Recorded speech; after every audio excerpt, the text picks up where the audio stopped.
Hello everyone, I'm Paul T. Thanks again for checking out the DSLR Chronicles, where together we will master filmmaking one frame at a time. So if you hadn't had a chance to watch Rogue One yet, then you might not want to watch this video because I'm going to assume that the people, at least my audience that are watching it, we've already seen Rogue One and we're just kind of talking about what we liked about it. So a few weeks ago, you guys saw that I did a video. It's kind of a lead up to me going to see Rogue One, a Star Wars story, and I did it in such a way to where I talked about using the film to learn about filmmaking, because here at the DSLR Chronicles we talk about films and we talk about filmmaking and then we actually do filmmaking. So that was an instance where we talked about watching films to learn filmmaking, and so I kind of wanted to do a follow-up to Rogue One. In all honesty, I actually loved it.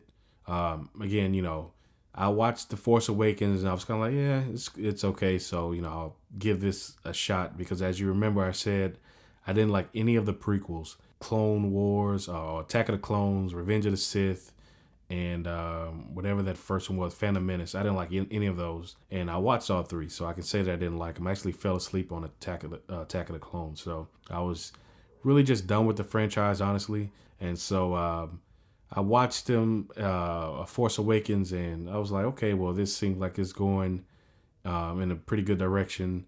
And then Rogue One, I was very intrigued by the trailer, and I said I was going to watch it. And I went to go watch it in 3D at IMAX, and it looked beautiful. It looked gorgeous. I hope you had a chance to watch it in 3D at IMAX wherever you are. But again, so I went and watched it, and I was telling you guys to just watch out for things like watch out what the hook is going to be, kind of get you hooked into the story, look at the cinematography, watch if the actors are going to be to where they have you believe in the actual story itself.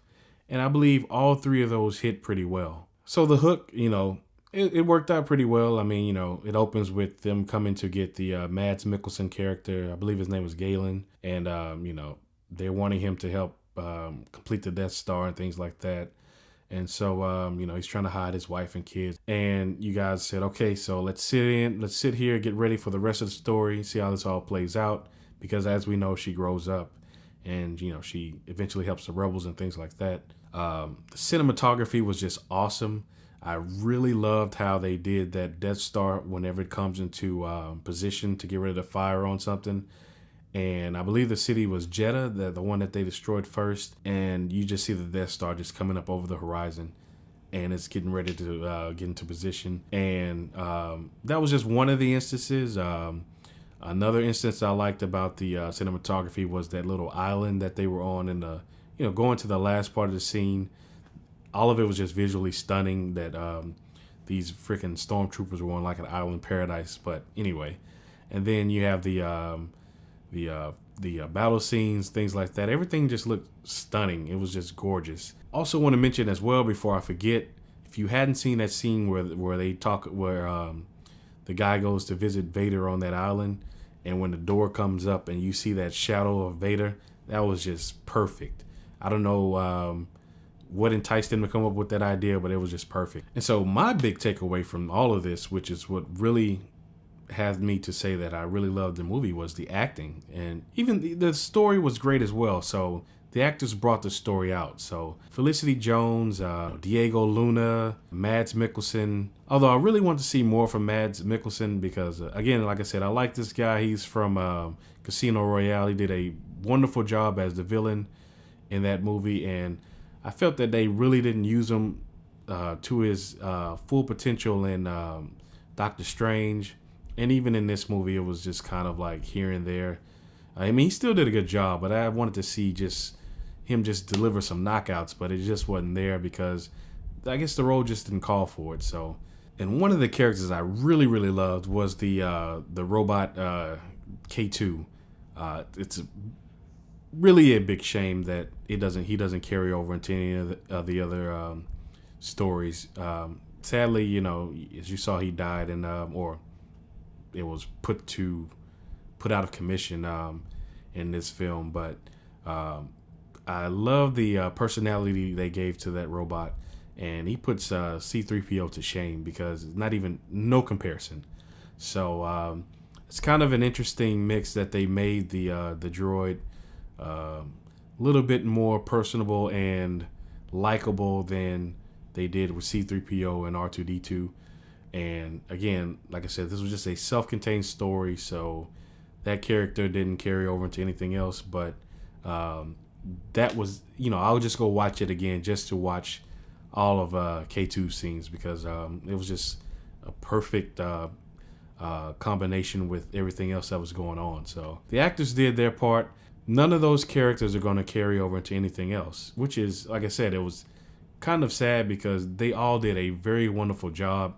Just means that in the future I'll be looking out for their work to see other projects they're in and things like that. But this is a very great story. It was just self-contained. It touches different parts of the main storyline, but again, it was just supposed to be a self-contained story. And then the scene where Vader goes to work on everybody as they're trying to get that data out to the ship, to the rebel forces. He's just going to work on all of them as that door gets jammed. That was a very great scene as well. And as you know, they passed the data off to the ship that had Princess Leia on it. And sadly, as yesterday we found out that Carrie Fisher passed away due to complications from a heart attack. So rest in peace, Carrie Fisher. I remember growing up watching all the Star Wars movies with her in them. And it was interesting to see that they brought her back into the franchise with The Force Awakens. I'm pretty sure they had or have more things with her going forward. You saw how they did the CGI with her to make her look like the Princess Leia that we knew from back from New Hope and Return of the Jedi and all that. They're doing that a lot with a lot of new characters. With a lot of actors. I believe they're doing something with Robert De Niro as well, to where they're going to do something with his face to make him look young again. They did the same thing with Michael Douglas in Ant-Man at the beginning, where they made him look young. So they did that with Carrie Fisher and the Princess Leia character. So that's all I have for this video, guys. Again, if you haven't had a chance to watch Rogue One, check it out. I think it's a excellent addition to the franchise, albeit that it's just a self-contained story as part of an anthology. But I'll definitely be getting it on Blu-ray or digital download, probably Blu-ray, because from everything I know, Blu-ray's quality holds up a little bit better than the digital downloads. But movies like this, where there's a lot of CGI and special effects and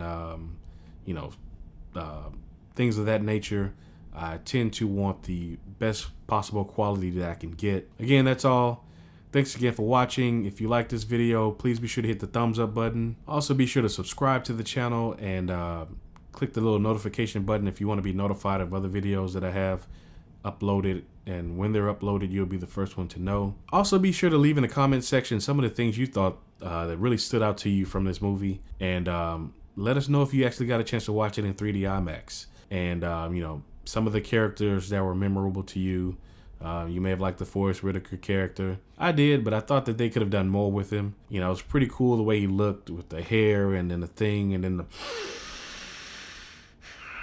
breathing the mask and all that stuff. That's pretty cool, but, he was in there just for a little bit. And Forrest Whitaker in himself is a pretty good actor, so I would have liked to see more from him. But anyway, if you like K2 like I did, feel free to comment some of the memorable lines you remember from some of the things he's said in the movie and things like that. But as always, guys, thanks again for watching. Be sure to check me out on Instagram and Snapchat.